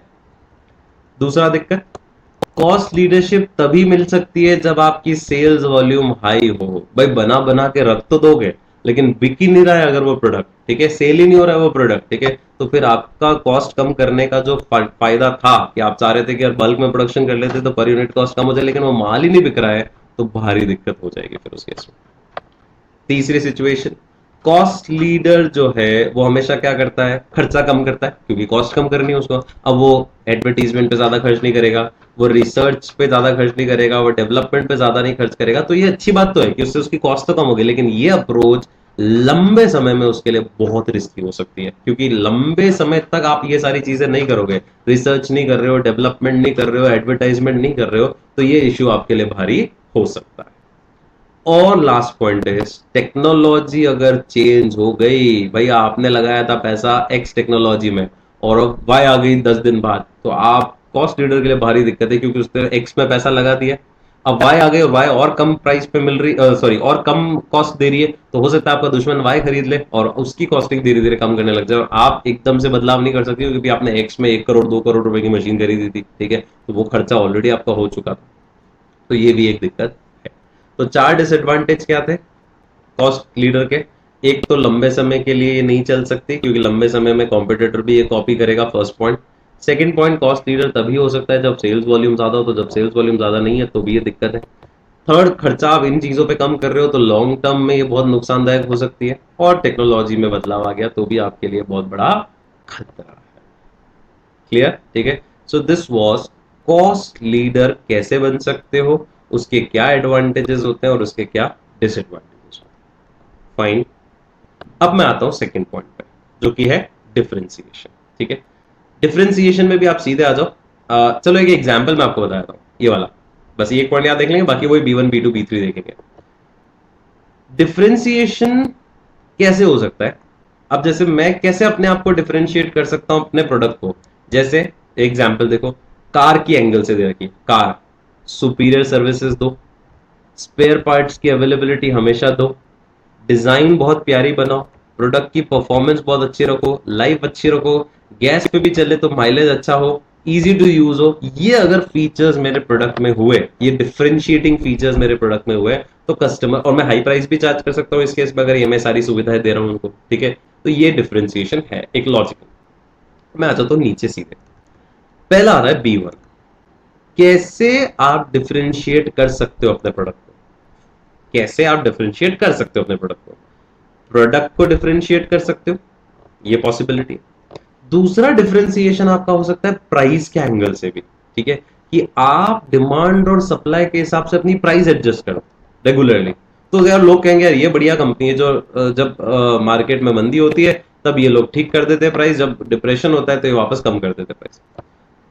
और ऑर्गेनाइजेशनल एडवांटेज भी ले सकते हो कि आपकी अपनी कंपनी की ब्रांड इमेज ही ऐसी बना दो कि प्रोडक्ट कोई भी दो कस्टमर खरीदने के लिए तैयार हो, बोले ब्रांड बहुत अच्छी है, ऑर्गेनाइजेशन की ब्रांड ही इतनी यूनिक है, डिफरेंशिएटेड है कि बाकी चीजें हमको नहीं देखनी है। तो एक प्रोडक्ट में डिफरेंशिएशन ला सकते हो, एक बेसिस ये डिफरेंशिएशन का। दूसरा आप डिफरेंशिएशन ला सकते हो किस में? प्राइस के अंदर। और तीसरा डिफरेंशिएशन ला सकते हो ऑर्गेनाइजेशन में। तीनों ऑप्शन है आपके पास। सबसे पहला तो सबसे इजी जो होता है वो कौन सा होता है? प्रोडक्ट के अंदर डिफरेंशिएशन लाना। क्या लिखा है? इनोवेटिव प्रोडक्ट बनाओ जो कस्टमर की नीड्स को पूरा करे, पहला ऑप्शन ये है। दूसरा, प्राइस जो है वो फ्लक्चुएट कराते रहो, किसके बेसिस पे? डिमांड सप्लाई के बेसिस पे। प्लस प्राइस किसके आधार पर सेट करो? Price should be influence by customers ideal value for their product, मतलब कस्टमर उस प्रोडक्ट को कितना वैल्यूएबल मानता है उसके आधार पर प्राइस आप सेट करो। ठीक है। जैसे जब शादियों का सीजन होता है तो गोल्ड की प्राइस अपने आप बढ़ जाती है, जब नॉर्मल सीजन होता है तो थोड़ी कंपैरेटिवली कम हो जाती है, तो वो भी आप कर सकते हो। और तीसरा, ऑर्गेनाइजेशनल डिफरेंशिएशन का मतलब आपका कुछ, मतलब अलग से यूनिक चीज बना दो। जैसे आपकी लोकेशन अलग यूनिक रख लो, लोकेशनल एडवांटेज दे दो कस्टमर को। आपका नेम बड़ा कर दो, नेम रिकॉग्निशन। ठीक है। कस्टमर को अपने प्रति अट्रैक्ट रखो, उसको कोई स्कीम्स देते रहो। ठीक है। These are all the companies जो आप अपने आप को डिफरेंशिएट करा सकते हो किससे? बाकी कंपनियों से जो कंपटीशन में टिकी हुई। तो डिफरेंशिएशन के तीन आधार हो सकते हैं। प्रोडक्ट के आधार पर डिफरेंशिएशन हो सकता है, ऑर्गेनाइजेशनल आधार पे हो सकता है, और कभी कभी प्राइसिंग आधार पे भी डिफरेंशिएट कर सकते हो अपने आप को बाकी कंपनियों से। ठीक है। अब कैसे पाओगे डिफरेंशिएशन, फिर एडवांटेजेस और फिर डिसएडवांटेजेस। ठीक है। पहला, डिफरेंशिएशन कैसे पाए? तो फॉलोइंग आर द मेजर्स, तरीके, सॉल्यूशंस, एक्शंस जो आपको अपनाने पड़ेंगे अगर आपको डिफरेंशिएट करना है अपने ऑर्गेनाइजेशन को, अपने प्रोडक्ट को। सबसे पहला अगर आप अपने आप को थोड़ा हटके बनाना चाहते हो तो आप कस्टमर को क्या ऑफर करो? यूटिलिटी। यूटिलिटी का मतलब होता है कुछ उपयोगिता वाली चीजें, कुछ यूजफुलनेस वाली चीजें। ठीक है। क्या यूजफुल? जो कस्टमर के टेस्ट और कस्टमर की जो प्रेफरेंस है, उसका जो टेस्ट है, ठीक है, उसकी जो चाहत है, उसको पूरा कर दो।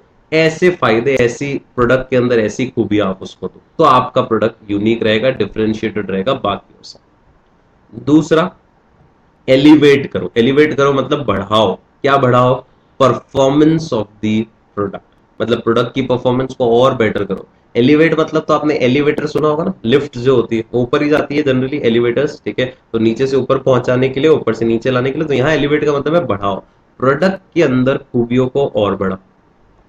अगला, जो आपने वादा किया है हाई क्वालिटी प्रोडक्ट देने का, उसको पूरा करो बायर के सेटिस्फैक्शन के लिए। फिर प्रोडक्ट को इनोवेट करते रहो। कदम उठाओ क्या करने के लिए? अपनी ब्रांड की वैल्यू और इमेज बढ़ाने के लिए। और आप अपने प्रोडक्ट की प्राइस किसके आधार पे फिक्स करो, unique features of the product के आधार पे और कस्टमर्स की बाइंग कैपेसिटी के आधार पे, मतलब ये प्राइस वाला पॉइंट हो गया। तो आप ये देखो, अगर ई डी ई एफ तो वही है, प्रोडक्ट, ब्रांड मतलब ऑर्गेनाइजेशनल, और एफ प्राइस हो गया। तो तीन तो जनरल जो ऊपर अपन ने बेसिस देखे ना, कि प्रोडक्ट में इनोवेशन करो तो प्रोडक्ट डिफरेंशिएशन हो जाएगा, ब्रांड वैल्यू बढ़ाओ और इमेज बढ़ाओ तो ऑर्गेनाइजेशनल हो जाएगा, और प्रोडक्ट की प्राइस आप किसके आधार पे, प्रोडक्ट के अंदर जितने यूनिक फीचर है उसके आधार पे, प्लस कस्टमर की बाइंग कैपेसिटी कितनी है, कस्टमर कैसे उसको वैल्यू करता है उसके आधार पर डिसाइड कर लो। और बाकी तीन जनरल है कि कस्टमर को हमेशा कुछ यूटिलिटी दो, प्रोडक्ट की परफॉर्मेंस हमेशा बढ़ाओ, और हाई क्वालिटी प्रोडक्ट और सर्विसेज आपको देनी। मतलब शुरू के चार, A B C D, ये तो थे प्रोडक्ट के ऊपर, ये हो गया ई ऑर्गेनाइजेशनल डिफरेंशिएशन, और एफ हो गया प्राइसिंग का डिफरेंशिएशन। सिंपल, ठीक है। अब क्या फायदा मिला डिफरेंशिएशन से, अगेन वही लॉजिक, राइवल से फायदा क्या मिला, देखो अगर मेरी ब्रांड के प्रति कस्टमर लॉयल है, वफादार है, ठीक है, तो वो कहीं और नहीं जाएंगे। अपन नहीं होता ना कि यार इसी ब्रांड की चीज खरीदते हो तो आप फिर कहीं और जाते ही नहीं हो, क्योंकि आपको लगता है यार ये ब्रांड बहुत अच्छी है, यूनिक है, और बाकी में मुझे कभी भी सेटिस्फेक्शन मिलेगा नहीं, भले ही बाकी में सस्ता मिल रहा हो, कुछ भी हो रहा हो, आप वहीं टिके रहोगे। तो ब्रांड लॉयल्टी जो है सबसे बड़ा एक तरह से हथियार है, सेफगार्ड है, किसके अगेंस्ट, बाकी कॉम्पिटिटिंग कंपनी के against. It means that the customer will be less sensitive to price increase, मतलब हमारे यहाँ प्रोडक्ट महंगा भी मिल रहा है तो भी वो हमारे यहाँ टिका रहेगा, एज लॉन्ग एज कि हम उसकी नीड्स को क्या कर पा रहे हैं, सेटिस्फाई। तो एक बड़ा फायदा ये है कि वो दुश्मन कंपनी के पास नहीं जाएगा, वो मेरे पास ही रहेगा अगर मैं उसको डिफरेंशिएटिंग फीचर दे रहा हूं। सेकेंड, बायर्स, बायर के एंगल से देखें तो बायर नेगोशिएट नहीं करेंगे अगेन मेरे से प्राइस, क्योंकि उनको मेरे प्रोडक्ट में क्या मिल रहा है, स्पेशल फीचर, और ऐसा कोई दूसरा प्रोडक्ट है नहीं, या बहुत कम ऑप्शन है मार्केट में, तो वो मुझसे नेगोशिएट नहीं करेंगे, मैं जिस प्राइस पे दूंगा उस पर ले लेंगे। तीसरा एंगल आया सप्लायर, क्योंकि ऑलरेडी मैं मार्केट में प्रीमियम प्राइस चार्ज कर रहा हूं, मतलब मेरे एंगल से सोचो, ठीक है, मैं कंपनी हूं, बेच रहा हूं प्रोडक्ट, सप्लायर ने प्राइस बढ़ा भी दी 2-5 रुपए तो मुझे फर्क नहीं पड़ेगा, क्योंकि मैं ऑलरेडी अच्छी खासी प्राइस कस्टमर से वैसी हाई प्राइस चार्ज कर रहा हूं, तो I can afford to absorb high cost of supplier also. और मान लो मैं कस्टमर को प्राइस बढ़ा के भी दूंगा तो भी उनको कोई दिक्कत नहीं होगी, क्योंकि उनको सेटिस्फैक्शन मिल रहा है मेरे प्रोडक्ट से, और वो सेटिस्फैक्शन किसी और प्रोडक्शन को नहीं मिल सकता, ठीक है। तो I can absorb higher cost of supplier and customers are also willing to pay extra. नए एंट्रेंट के लिए क्या दिक्कत है, नए एंट्रेंट के लिए वही दिक्कत क्या होगी कि इनोवेटिव फीचर है मेरे अंदर और उसके लिए वो कॉपी करने बहुत महंगे होंगे, तो नया एंट्रेंट जो है अवॉइड करता है इन फीचर्स को, क्योंकि उसके लिए बहुत टफ होता है उन प्रोडक्ट्स को उसी फीचर के साथ उसी प्राइस पे दे। और last point is substitute product कभी भी रिप्लेस नहीं कर सकता किसको, ऐसे प्रोडक्ट को जिसकी ब्रांड वैल्यू ज्यादा है, ठीक है, और जो कस्टमर की लॉयल्टी जिस प्रोडक्ट के प्रति ज्यादा है। तो जैसे फॉर एग्जांपल एक रैंगलर की जीन्स और एक नया कोई रामलाल जी की जीन्स आई, ठीक है, तो रैंगलर की जीन्स जो है और रामलाल की जीन्स सस्ती भी मिल रही है, लेकिन लोग उस पर रामलाल की जीन्स पे नहीं जाएंगे और रैंगलर पे ही जाएंगे, क्योंकि उसकी ब्रांड वैल्यू कस्टमर लॉयल्टी अच्छी है, भली वो सब्सटीट्यूट प्रोडक्ट है, जीन्स जीन्स ही है, बट उस पर नहीं जाएगा। तो बहुत सिंपल है भाई, हर एंगल से बहुत ईजी है। राइवलरी में बहुत दिक्कत नहीं आएगी, क्योंकि दुश्मन के पास नहीं जाएंगे, वो मेरे पास ही रहेंगे। बायर्स जो है वो नेगोशिएट नहीं करेगा, क्योंकि उसको मैं स्पेशल फीचर दे रहा हूँ। सप्लायर मान लो प्राइस बढ़ा भी देता तो कोई फर्क नहीं पड़ता, क्योंकि मैं वैसे ही प्रीमियम प्राइस चार्ज कर रहा हूँ कस्टमर से, बढ़ा भी दूंगा प्राइस तो कस्टमर को फर्क नहीं पड़ेगा। एंट्रेंट के लिए नया फीचर्स कॉपी करना बहुत महंगा है, इसलिए वो घुसेगा नहीं मार्केट में, और सब्सटीट्यूट प्रोडक्ट पे नहीं जाएगा कस्टमर, क्योंकि मेरे यहाँ पर उसको ब्रांड अच्छी मिल रही है, वैल्यू मिल रही है, और कस्टमर लॉयल है मेरे। नेगेटिव में क्या हो गया, डिसएडवांटेज वही, एक तो है लॉन्ग टर्म में यूनिक रखना बहुत मुश्किल होता है, क्योंकि कोई ना कोई कॉपी कर लेगा। दूसरा, हाई प्राइस चार्ज करोगे अगर बहुत ज्यादा आप अपने उस डिफरेंशिएटिंग फीचर के लिए, तो हो सकता है कभी कभी कस्टमर क्या कर जाए, स्विच ऑफ कर जाए किसकी तरफ, दूसरे ऑल्टरनेटिव की तरफ, बोले यार बहुत महंगा पड़ रहा है अब तो अपने तो रामलाल की जीन्स ही पहन लेते हैं, ठीक है, क्योंकि लॉकडाउन में पैसे अब बहुत कम हो गए। और अगला पॉइंट, डिफरेंशिएशन फेल हो जाएगा अगर वो ऐसे आपने आधार पे बनाया जो कस्टमर के लिए वैल्यूबल नहीं है। जैसे रैंगलर की जीन्स में ऐसा बोलता है रैंगलर कि हम आपको जो है एक पॉकेट और देंगे, ठीक है, तो दो पॉकेट फ्रंट हो गए, दो बैक हो गए, एक साइड में भी देंगे। अब ये फीचर अगर उसमें आ भी गया तो मेरे बहुत ज्यादा काम का नहीं है ना, नी भी हुई, चार पॉकेट ऑलरेडी बहुत होती है, एक पांचवी नी भी हुई तो फर्क, उससे उससे उसकी प्राइस 5,000 रुपए बढ़ा दी उसने, ठीक है, तो भैया मेरे लिए ये बेसिस काम का नहीं है, मेरे को नहीं चाहिए, मैं दूसरा ही ले लेता हूँ। ठीक है, तो तीन डिसएडवांटेजेस है। लंबे समय तक इसको बरकरार रखना बहुत मुश्किल है। बहुत ज्यादा हाई प्राइस चार्ज करोगे तो कस्टमर स्विच ऑफ हो जाएगा दूसरे ऑल्टरनेटिव पे। और तीसरा, अगर आपने बेसिस ऐसा कुछ लिया, मतलब जिस आधार पे आपने डिफरेंशिएशन किया वो ऐसा है जो कस्टमर के लिए बिल्कुल भी वैल्यूएबल नहीं है, तो वो आपका प्रोडक्ट नहीं खरीदेगा। क्लियर? ठीक है, तो this is disadvantages of differentiation strategy. Clear? ठीक है, तो डिफरेंशिएशन भी हो गया। ओके, लास्ट क्या बचा? लास्ट बचा फोकस स्ट्रेटेजी। फोकस का मैंने आपको मतलब क्या समझाया कि आपका फोकस सिर्फ और सिर्फ किस पे है? एक टारगेट मार्केट पे। पूरे मार्केट पे आप ध्यान नहीं दे रहे हो, आप सिर्फ एक टारगेट मार्केट पे ध्यान दे रहे हो। तो क्या लिखा है? फोकस स्ट्रेटेजीज जो है वो कहां आएंगी? जब कंज्यूमर्स, किसी पर्टिकुलर एरिया के कंज्यूमर्स की कुछ डिस्टिंक्टिव, डिस्टिंक्टिव मतलब हट के प्रेफरेंस है और रिक्वायरमेंट्स है, और वहां कोई भी दुश्मन फर्म अटेम्प्ट नहीं कर रही है उस पर्टिकुलर मार्केट में स्पेशलाइज करने का। जैसे फॉर एग्जांपल उदयपुर की जनता को मान लो कुछ यूनिक चाहिए जो बाकी जगह नहीं था, यहाँ पे कुछ यूनिक चाहिए उनको। ठीक है, अब किसी कंपनी ने देखा, बोला यार ये उदयपुर मार्केट अच्छा लग रहा है हमको, हम इसमें क्या करते हैं, इनके जो कस्टमर्स हैं यहाँ के, इनकी जो प्रेफरेंस है, इनकी जो रिक्वायरमेंट है, उसको पूरा करने पे आते हैं। और कोई और दुश्मन फर्म उनको दिख नहीं, तो वो लोग फोकस कर रहे हैं प्राइमरीली किस पे? हमारे ऊपर। बाकी इसमें से पढ़ना नहीं, अपने को C1 C2 C3 देखने। C1, अब फोकस में दोनों ऑप्शन है, कॉस्ट लीडर भी बन सकते हो फोकस, और फोकस डिफरेंशिएशन भी। मतलब जैसे उदयपुर की जनता को सस्ता चाहिए, पूरे देश में तो महंगा मिल रहा है, लेकिन यहाँ वाले लोगों को चाहिए सस्ता चाहिए, तो हम खरीद लेंगे, खूब सारा खरीदेंगे। तो वहां पर लोग फोकस कॉस्ट लीडर बन गए हमारे यहाँ के। हमारे यहाँ चाहिए, हम सस्ता नहीं चाहिए, हमें महंगा दे दो, पर हमको ये फीचर तो चाहिए चाहिए उदयपुर के हिसाब से, तो डिफरेंशिएटिंग फीचर बना दिया आके। ठीक है, तो डिफरेंशिएशन और कॉस्ट लीडर अगर बनना है फोकस में, तो फोकस में दोनों ऑप्शन है आपके पास। ठीक है, आप फोकस में कॉस्ट भी कम कर सकते हो और फोकस में आप डिफरेंशिएशन भी कर सकते हो। फोकस का मतलब समझ में आ रहा है ना? वापस बोल रहा हूं, ओवरऑल मार्केट में भले आप कुछ भी कर रहे हो, लेकिन इस मार्केट में आपका टारगेट स्पेसिफिक है। हो सकता है ओवरऑल मार्केट में आपका प्रोडक्ट डिफरेंशिएटिंग हो, लेकिन इस मार्केट के लिए आपने, इस टारगेट सेगमेंट के लिए आपने कॉस्ट लीडरशिप अपनानी। ठीक है, तो कॉस्ट लीडर बनना है या डिफरेंशिएशन अपनाना है उस फोकस, उस एरिया के लिए, तो आपको क्या मेजर्स लेने पड़ेंगे? पहला मेजर, उस सबसे पहले तो उस मार्केट को आपको सेलेक्ट करना है। निश का मतलब वही हो गया, टारगेट मार्केट को, जो जो किसने कवर नहीं कर रखा है, जो ओवरऑल कॉस्ट लीडर्स है, ओवरऑल डिफरेंशिएटर है, जिन्होंने बाकी इंडस्ट्री को पूरा कवर कर रखा है लेकिन उन्होंने उस टारगेट मार्केट को कवर नहीं कर रखा है, उसको सेलेक्ट करो। फिर उस मार्केट को केटर करने के लिए, केटर मतलब सर्व करने के लिए, उस मार्केट को देने के लिए अपनी स्किल्स डेवलप करो। अब जैसे मान लो वहां कॉस्ट कम करनी है तो कॉस्ट कम करने के लिए स्किल डेवलप करो, और डिफरेंशिएशन देना है तो डिफरेंशिएशन की स्किल डेवलप करो। फिर हाई एफिशिएंसी जनरेट करो ताकि आप उस मार्केट को सस्ता प्रोडक्ट और अच्छा प्रोडक्ट दे सको। और फिर इनोवेटिव तैयारी करो, इनोवेटिव तरीके अपनाओ कि आप उस मार्केट में जो आपकी वैल्यू चेन है, वैल्यू चेन याद है, प्राइमरी एक्टिविटीज, सपोर्टिंग एक्टिविटीज, उन सबको आपको डेवलप करना। भाई फोकस का मतलब ही क्या हुआ? मैंने एक टारगेट मार्केट चुना, एक गांव चुना, एक शहर चुना, उस पर्टिकुलर, और वो मार्केट ऐसा है जहां अभी तक ओवरऑल किसी भी कॉस्ट लीडर और डिफरेंशिएटर की नजर नहीं पड़ी।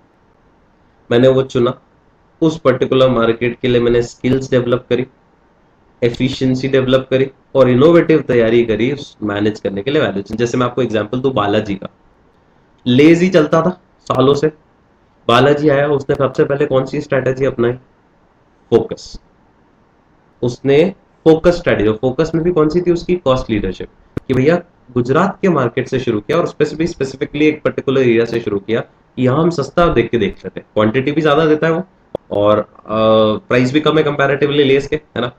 तो वहां से उसने शुरू किया, उसने उस पर्टिकुलर एरिया पे फोकस किया, धीरे धीरे धीरे अब वो ओवरऑल इंडस्ट्री में आ गया। ठीक है, तो ऐसे ही है कि उस स्पेसिफिक निश एरिया को ढूंढो, वहां पे स्किल्स डेवलप करो अपनी, वहां पर एफिशिएंसी डेवलप करो ताकि आप उसको सर्व और केटर कर पाओगे इस मार्केट को। और फिर इनोवेटिव वेज ढूंढो कि किस तरह से इस पूरी चेन को जो उस मार्केट में है उसको आप मैनेज कैसे। फायदा क्या मिला फोकस स्ट्रैटेजी से? आप कस्टमर से प्रीमियम प्राइस चार्ज कर सकते हो, क्योंकि उस मार्केट में कोई और है ही नहीं और आपने उनके लिए स्पेसिफिकली बनाया। ठीक है, दूसरा फायदा यह है, क्योंकि आपकी एक्सपर्टाइज हो गई उस पर्टिकुलर एरिया में, भाई सालों से आप, या धीरे धीरे आप 1-2 साल 3 साल से आपने उस मार्केट में रहे हो, तो कोई नया एंट्रेंट और राइवल्स आने की भी कोशिश करेगा ना, तो उसके लिए मुश्किल हो जाएगा, क्योंकि आपने उस पर्टिकुलर मार्केट में, उस टारगेट मार्केट में बहुत स्पेशलाइजेशन डेवलप कर ली है 2-3 सालों में, तो अब कोई आने की भी सोचेगा तो उसके लिए मुश्किल होगा कॉम्पीट करना। डिसएडवांटेज क्या है कि अगर आपके पास ही क्या नहीं हुई, कॉम्पिटेंसी नहीं हुई, मतलब आप उस मार्केट की नर्व्स को नहीं समझ पाए, आप में वो क्षमता नहीं थी, तो फिर ये स्ट्रैटेजी नहीं चल पाएगी। दूसरा, चूंकि डिमांड लिमिटेड है वहां टारगेट मार्केट में डिमांड कितनी होगी, लिमिटेड ही होगी, ओवरऑल तो है नहीं। तो टारगेट मार्केट में चूंकि डिमांड लिमिटेड है तो कॉस्ट हाई रहेगी और ये प्रॉब्लम रह सकती है, क्योंकि आप उस पर्टिकुलर टारगेट मार्केट के लिए कुछ यूनिक बना रहे हो, ठीक है, और वहां बहुत ज्यादा डिमांड नहीं है, तो आपकी कॉस्ट बढ़ सकती है।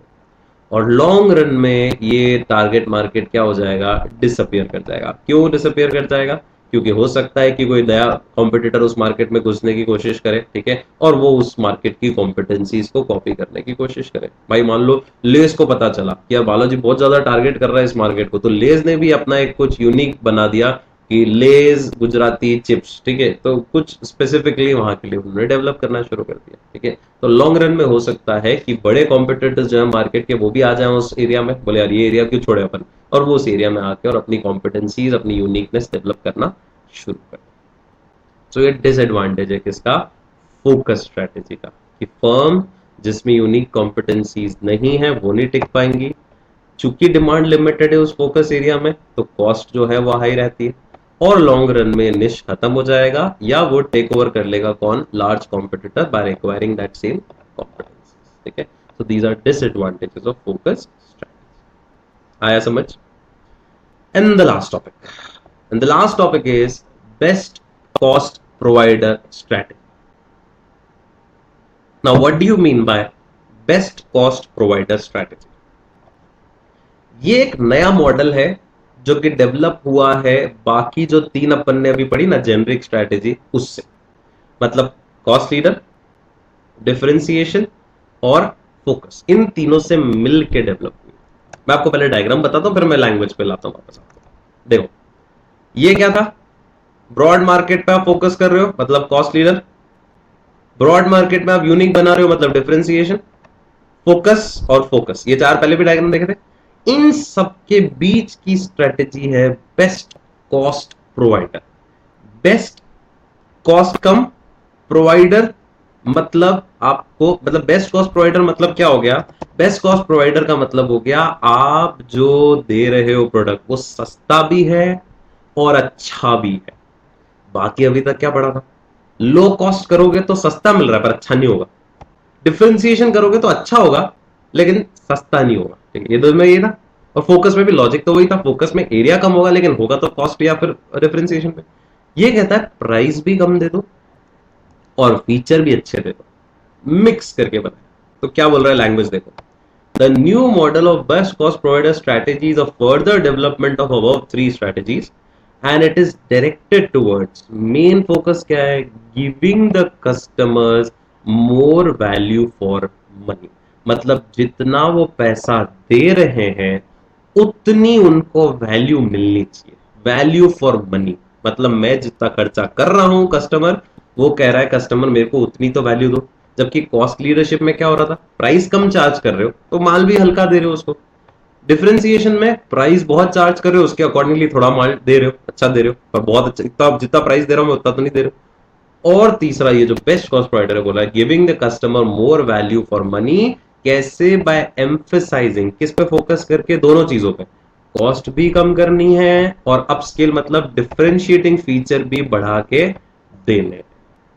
ये है बेस्ट कॉस्ट प्रोवाइडर स्ट्रैटेजी, ठीक है, मोर वैल्यू फॉर मनी। मैं आपको इसका फंडा समझा देता हूं, इसमें आपको सिर्फ ये चार्ट बता रहा हूं मैं, बाकी तो खाली डिफरेंस बिटवीन क्या है उसको खाली रीड कर लेंगे, ऐसे आएगा नहीं क्वेश्चन, ठीक है। पर अपने को ये वाला एरिया सबसे ज्यादा इंपॉर्टेंट याद रखना है कि बेस्ट कॉस्ट प्रोवाइडर स्ट्रैटेजी का क्या मेन फंडा होता है। देखो टारगेट क्या है बेस्ट कॉस्ट प्रोवाइडर वालों का, बेस्ट कॉस्ट प्रोवाइडर वालों का टारगेट है कौन से बायर्स, वैल्यू कॉन्शियस बायर, मतलब जो लोग जितना मूल्य वो चुकाते हैं उतना लेने के लिए कॉन्शियस है। भाई एक तो होते बड़े बड़े लोग, भाई पैसा दे देते मेरे को दे दे बस ये चीज, ठीक है, वैल्यू मिल रही है कि नहीं मिल रही है मेरे को फर्क नहीं पड़ता, मेरे को वो चीज चाहिए चाहिए। एक होते हैं वो लोग जो बोलते हैं भैया सस्ते से सस्ता दो, हमें वैल्यू से कोई लेना देना नहीं। एक होते ये वाले पाए, मैं जितना पैसा दे रहा हूं उतनी वैल्यू मुझे मिल रही है, वो है यहाँ के टारगेट।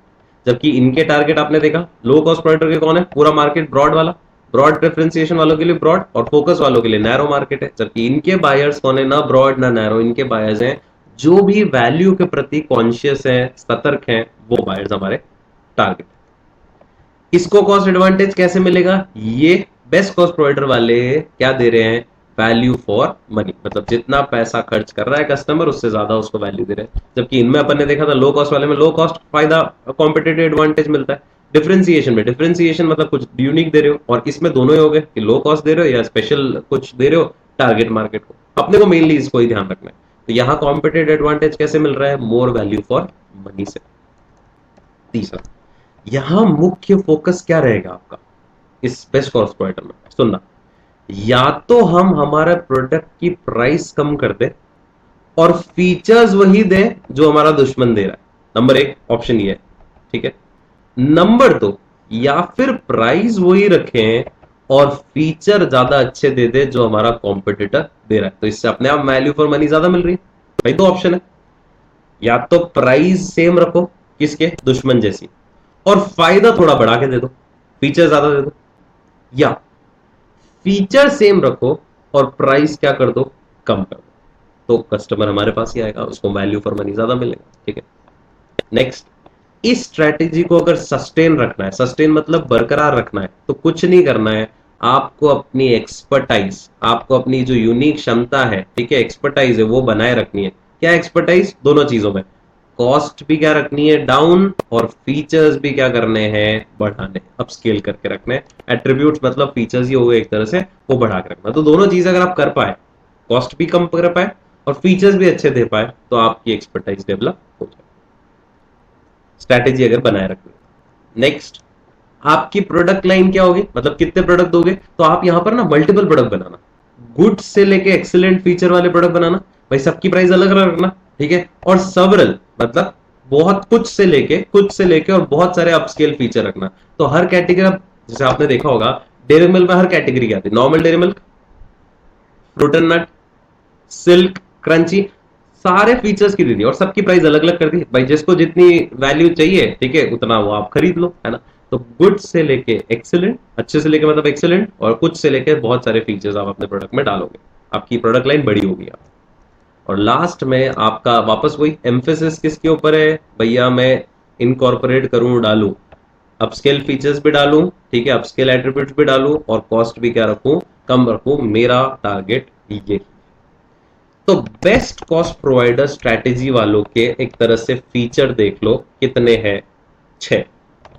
पहला इनका टारगेट कौन है, वैल्यू कॉन्शियस बायर्स।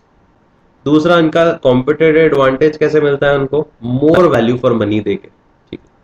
तीसरा इनका मार्केट में एम्फेसिस क्या है, या तो प्राइस सेम रख के दुश्मन के प्रोडक्ट से प्राइस सेम रख के फीचर ज्यादा दे दो, या प्राइस कम कर दो और फीचर वही दे दो। ये स्ट्रैटेजी बरकरार रखने के लिए इनको क्या करना पड़ेगा, इनको लगातार कॉस्ट को मैनेज या कम रखना पड़ेगा और फीचर्स और एट्रीब्यूट जो है वो अपस्केल करने पड़ेंगे, बढ़ा के देने पड़ेंगे। फिर इनका प्रोडक्ट लाइन गुड से लेके एक्सीलेंट प्रोडक्ट्स होंगे, कुछ से लेके सवरल वाले फीचर्स वाले प्रोडक्ट्स होंगे, ताकि जो जो कस्टमर जिसको जैसा चाहिए उसके लिए अवेलेबल होगा। और इनका प्रोडक्ट एम्फेसिस भी वापस वही है, अपस्केल फीचर्स और कॉस्ट डाउन करनी है, इनका फोकस ये ही रहेगा। समझ में आया। बाकी आप इधर देखना चाहो डिफरेंसेस तो आप देख सकते हो, उसमें बहुत ज्यादा कुछ समझने जैसा है नहीं, बहुत सिंपल है। हमेशा फोकस में ही लिखा होगा आपका टारगेट सिर्फ नैरो है, इसमें लिखा होगा आप हमेशा यूनिक देने की कोशिश कर रहे हो और हाई प्राइस चार्ज कर रहे हो, और इसमें हमेशा लिखा होगा आप सस्ता सस्ता सस्ता देने की कोशिश कर रहे हो, जो हम ऑलरेडी पढ़ चुके हैं। तो डिफरेंस बिटवीन अपने को तो सिर्फ अपने इसके फीचर्स याद रखना, कि अगर इसके पूछ ले बेस्ट कॉस्ट प्रोवाइडर स्ट्रैटेजी क्या होती है, तो इसके फीचर पता होने चाहिए अपने, ठीक है, fine. So with this we complete this chapter, जो कि है कौन सा, chapter number 5, business level strategy. छोटा ही चैप्टर है, सिर्फ 2 टॉपिक है। एक आपका माइकल पोर्टर की जो वो थी कॉम्पिटिटिव एनालिसिस वाली मॉडल, 5 फोर्स वाली, और फिर आपकी माइकल पोर्टर की जो ये स्ट्रैटेजीज थी, कॉस्ट लीडरशिप, डिफरेंशिएशन और फोकस, और उसमें एक एक्स्ट्रा और ऐड हो गई बेस्ट कॉस्ट प्रोवाइडर। डन, ठीक है। So with this we end the chapter number